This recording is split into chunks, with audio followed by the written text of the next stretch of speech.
আসসালামু আলাইকুম। বৃষ্টি ভেজা আলাপন পর্ব ২ লিখেছেন ফাতেমাতুন নৌশী, কণ্ঠে মেহেরুনা আহসান। সোডিয়ামের আলোতে ইটের রাস্তাকে বড় সুন্দর লাগছে। চারপাশ বৃষ্টির জলে পরিচ্ছন্ন হয়ে গেছে। গাছের পাতাগুলো যেন প্রাণ ফিরে পেল।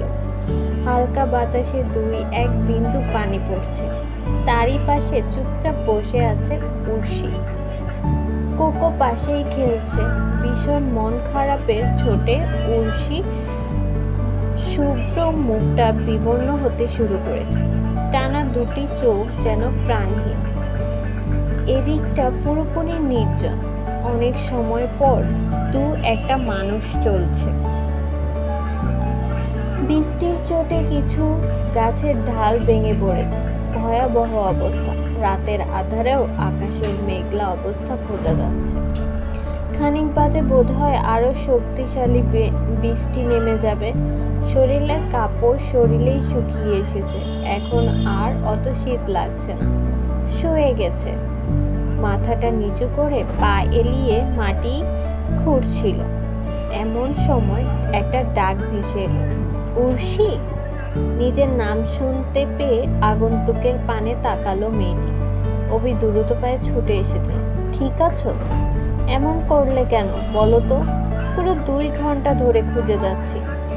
উর্শি একটা কথাও বলল না। এমনি রাগ ও দেখলো না। কোকো মিউ মিউ করছে। অভি বিড়ালটিকে তুলে নিল। বৃষ্টি নেমে আসবে, আসো আমার সাথে। উর্শি উঠল না, আগের মতোই বসে রইল।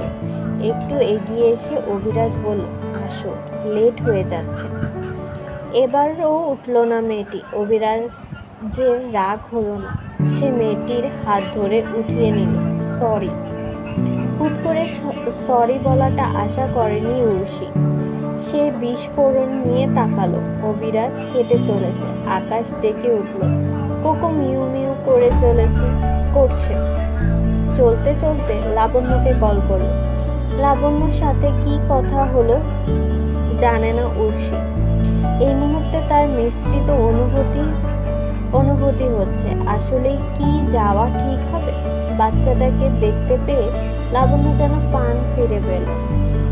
2 হাতে জড়িয়ে ধরে বলল, এত রাগ করলে চলে বাবু? জানো কি ভয় পাচ্ছিলাম। সরি। ঠিক আছে, মন খারাপের কিছু নেই। অভি, কথায় কিছু মনে করো না। প্রথমবারের মতো মানুষটার নাম জানতে পারলো উর্শি।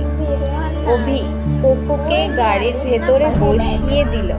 তারপর লাবণ্যের সাথে কিছু বলতে লাগলো। উর্শি ফিরেও তাকালো না। তার পেটের ভেতরটা ভীষণভাবে লাফাচ্ছে। ক্ষুধায় মরে যাবে যেন। উর্শি বাবু, উঠে এসো। অন্যমনস্ক উর্শি শুনতে পেল না। অভি নেমে এসে বলল, গাড়িতে উঠো।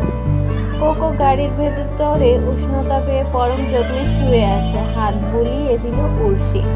হঠাৎ উষ্ণতা পেয়ে তারও ভীষণ ভালো লাগছে। খিদে পেটেই ঘুমিয়ে পড়ল সে। উর্শির ঘুম ভাঙল ঘনের শব্দে। অভিরাজ বিরক্ত হয়ে বলছে, এই মানুষগুলাও না এমনভাবে জটলা কেন করছে?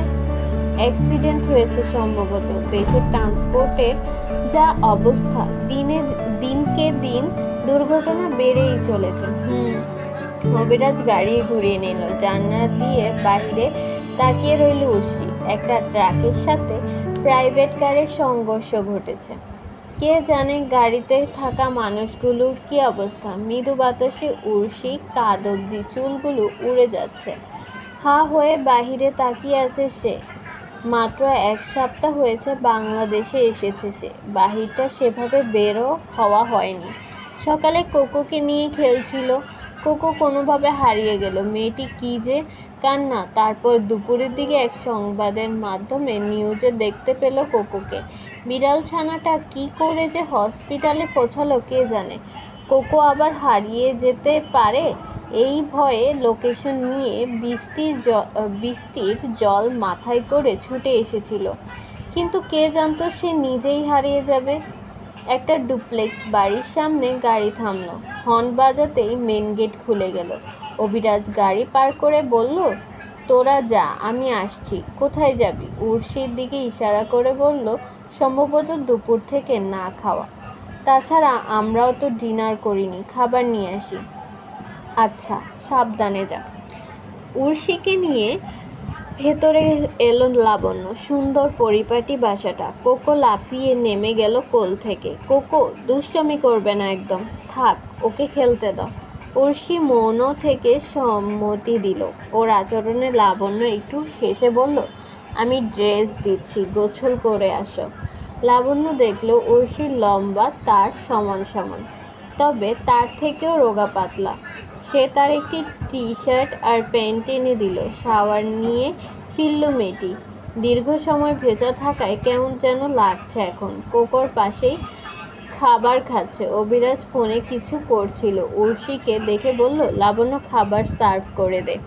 উর্ষি ড্রয়িংয়ের পাশে থাকা বিশাল জানালার কাছে এলো। বাহিরে তুমুল বর্ষণ। থেকে থেকে মেঘ ডাকছে। সোডিয়ামের আলোয় চকচক করছে রাস্তাটা। আকাশ মেঘলা হলেও ফাঁক ফোকর দিয়ে উকি দিচ্ছে রূপালি চাঁদ। উর্ষি, চলো খাবার খেয়ে নাও। খাবারের গন্ধটা নাকে আসতে উর্ষির মনে হলো সে মারা যাবে। প্রচণ্ড ক্ষুধায় এখন তার চলতেও কষ্ট হচ্ছে। ডাইনিংয়ে এসে বসে যথাসম্ভব দ্রুত খেলো সে। প্রচণ্ড খিদে থাকলেও বেশি খেতে পারল না। লাবণ্য কিছু মেডিসিন খাওয়ালো। সারাটা দিন মেয়েটা ভেজা শরীরে জ্বর না এলেই হয়। সব কিছু গুছিয়ে রাখতে রাখতে 11টা বেজে গেল। সারাদিন পরিশ্রমের পর লাবণ্য যেন একটু বেশিই নেতিয়ে পড়ল। অভিরাজ ল্যাপটপ নিয়ে বসেছে। কাজ কাজ করে মাথা নষ্ট করে ফেলবি। এগুলো না দেখলে 2 দিনের বিজনেস লাটে উঠবে। তাই বলে রেস্ট নিবি না? রেস্ট নে তো। দেখি তো সারাক্ষণ এটা ওটা করতে থাকিস। কফি খাবি? আমি বানিয়ে নিব। তুই ঘুমা। আচ্ছা, উর্ষি ঘুমিয়েছে? হ্যাঁ, একদম কিউট মেয়েটা, সাথে তেজও আছে। সেটাই কি স্বাভাবিক নয়? কি জানি। যাই হোক, তুই ঘুমা। কাল ভোর থেকে ইন্টার্নশিপ তোর। কাজের কথা মনে করে দীর্ঘ নিঃশ্বাস ফেলল লাবণ্য। ডাক্তারি পেশাটা মোটেই সহজ নয়। সকালের মিষ্টি রোদটা ঘুম ভাঙিয়ে দিল উর্ষির। পাশেই ঘুমাচ্ছে কোকো। তার জ্বর আসেনি, মেডিসিনটা কাজে লেগেছে। ঘুম ভালো হওয়াতে শরীরটাও বেশ চাঙ্গা লাগছে। আর মোর ভেঙে কোকোকে ডাকলো সে। কোকো, ওঠ সোনা। মিউ মিউ করে উঠল কোকো। ঠোঁটের কোণে প্রসারিত করে হাসল উর্ষি। কোকোর লোম ভরা শরীরে হাত বুলিয়ে দিয়ে বলল, সোনা বাচ্চা। ড্রয়িং রুমেই ঘুমিয়েছিল অভিরাজ। কাল অনেক রাত অবধি কাজ করেছে। অ্যালার্মের শব্দে ঘুমটা ছুটে গেল। হাই তুলতেই দেখলো সিঁড়ি বেয়ে নামছে উর্ষি। কোকো মিউ মিউ করছে। চুপ থাকো কোকো, আমরা অন্যের বাসাতে। কোকো ধীরে ধীরে মিউ মিউ থেমে গেল। ওর ভদ্রসভ্য আচরণে সন্তুষ্ট হয়ে হাত বুলিয়ে দিল উর্ষি। নিচে নামতে অভিকে দেখতে পেল সে। গত রাতে খাওয়ার সময় একবার দেখা হলেও কথা হয়নি। Good morning Urshi. Good morning. Abhiraj এগিয়ে এলো। উর্ষি থেকে কোকোকে কোলে তুলে বলল, ওর নাম কি? কোকো। কে রেখেছে? আমি। অভিরাজ এবার পরিপূর্ণ নজরে তাকালো। তারপর বলল, স্পেসিফিক কোনো ক্যাট ফুড খাওয়াও? না, সব ধরনের ক্যাট ফুড খেতে পারে কোকো।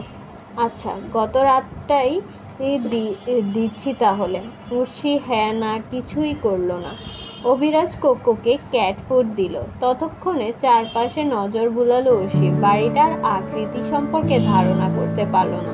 শুধু মনে হলো এই বাড়িতে নিয়মিত থাকে না কেউ। কফি খাও তো?